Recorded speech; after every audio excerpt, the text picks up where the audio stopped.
Good day to brothers and sisters. Today, Han Long is going to share and read a story picked from Master Cheng Yan's book, A Steady Heart and Steady Practice Stories for Living a Good Life. Page 38 The Winter Sun.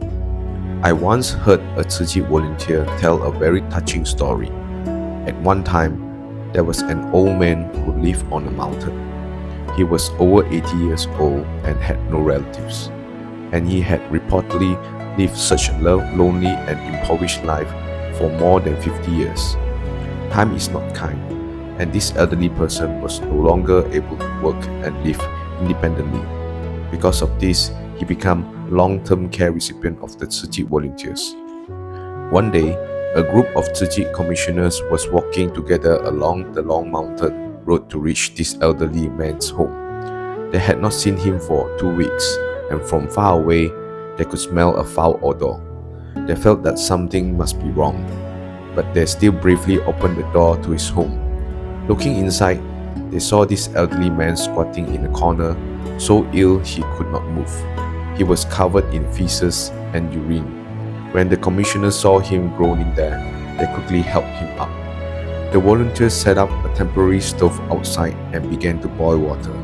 The man took the elderly man to bath, while the woman cleaned the elderly man's bed and living area. Everyone worked together to clean up.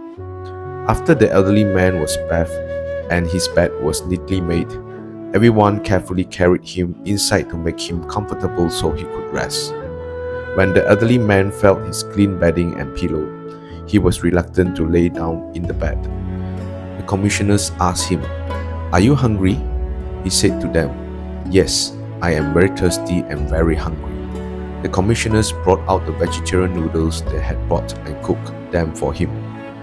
Then they carried it to his bedside and fed him bite by bite. The elderly man was very happy and said, "It has been such a long time since I had a hot meal." What did this elderly man usually eat? He told them that he ate canned food because he was unable to cook for himself. Who knows how long he had been surviving on ice-cold canned goods. When the commissioner were finally able to visit him, they cleaned and cooked a bowl of hot noodles for him to eat. The commissioners chatted with this elderly man, telling him stories while they clipped his nails. When they came to the topic of doing disaster relief work in China, this got the elderly man's attention.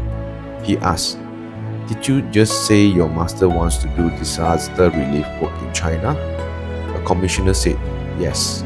We are holding a charity auction to collect donations, which we hope to use to help the disaster survivors."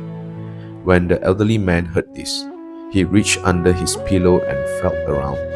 He pulled out an NT 100 bill and said, "Please give this NT 100 to master to be used for disaster relief in China." The commissioners took the money from him, deeply aware of how precious it was. They thought, here is the ill elderly man in dire circumstances, yet he still has such a warm and loving heart. The house he lives in has a leaky roof, and the cold winter air comes through the cracks in the wall. On top of that, he still needs help caring for himself. Yet, when he heard that master wanted to do disaster relief in China, he gave without hesitation. Although he lives in poor conditions, his heart is warm and full of love. From this, we can see that love is something that we can encourage and inspire in others.